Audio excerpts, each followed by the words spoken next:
मुझे इस बात की प्रसन्नता है कि टेक्नोलॉजी के उपयोग को पूरी दुनिया में हम बढ़ते हुए देख रहे हैं। हिमाचल भी टेक्नोलॉजी का भरपूर इस्तेमाल करते हुए हर क्षेत्र में आगे बढ़ रहा है। ईज ऑफ डूइंग बिजनेस में हम 16वें स्थान से सीधे 7वें स्थान पर आए और उसके बाद आगे बढ़ करके चाहे वो ई विधानसभा की बात कहें, चाहे हमने बजट को यहाँ पिछले सत्र में प्रस्तुत किया।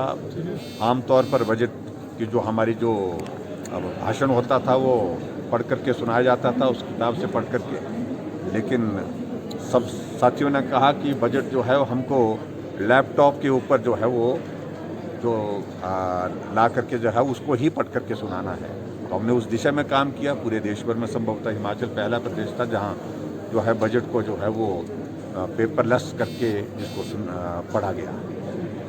उसी तरह से आगे बढ़ करके हमने ई कैबिनेट की शुरुआत कर दी। उसमें हम धीरे धीरे आगे बढ़ रहे हैं, कुछ सीख रहे हैं। बहुत सारी चीज़ें उसमें हमारे साथियों ने सीख ली, सारे कैबिनेट के कुलीग्स ने। और आज मुझे इस बात की प्रसन्नता है कि ई परिवहन की एक बहुत बेहतरीन शुरुआत हुई है। घर बैठे लोगों की समस्याओं का समाधान हो और टेक्नोलॉजी का उपयोग करते हुए वो काम करना आसान हो जाए, जिसमें ऑफिसेज में लोगों का फुटफॉल कम हो सके। उस दृष्टि से हमने सरकार बनने के बाद पहले दिन से ही प्रयत्न किए हैं और उसी तरह से 1100 जो हमने शुरू की है हिमाचल प्रदेश में, वो भी उसी दिशा में एक कदम है। आज मैं विशेष तौर से बधाई देना चाहता हूं मंत्री जी को और विभाग को, ट्रांसपोर्ट को विशेष की ई परिवहन की इस व्यवस्था को लागू करने के लिए इन्हें बहुत अच्छे इनिशिएटिव लिए हैं।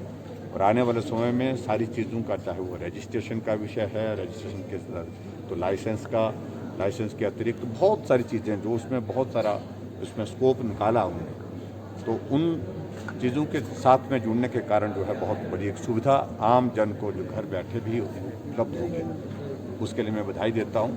और हमने इस बात को कहा है कि बार बार इस बात के लिए कि ई परिवहन की इस व्यवस्था को लोगों तक पहुंचाना, क्योंकि परिवहन एक ऐसा एक क्षेत्र है जिसका हर आदमी की ज़िंदगी से सुबह से शाम तक वास्ता पड़ता है।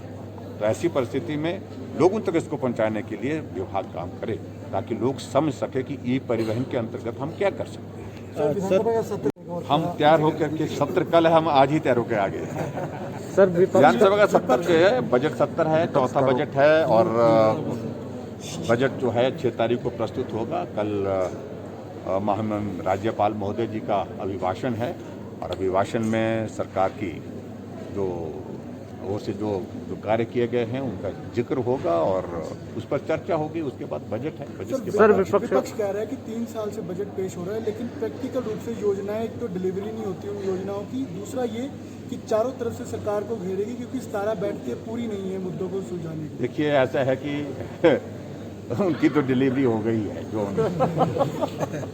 लोकसभा के चुनाव में 68 की 68 सीटों पर हारे और उसके बाद उपचुनाव आया, दोनों जगह हारे, बुरी तरह से हारे।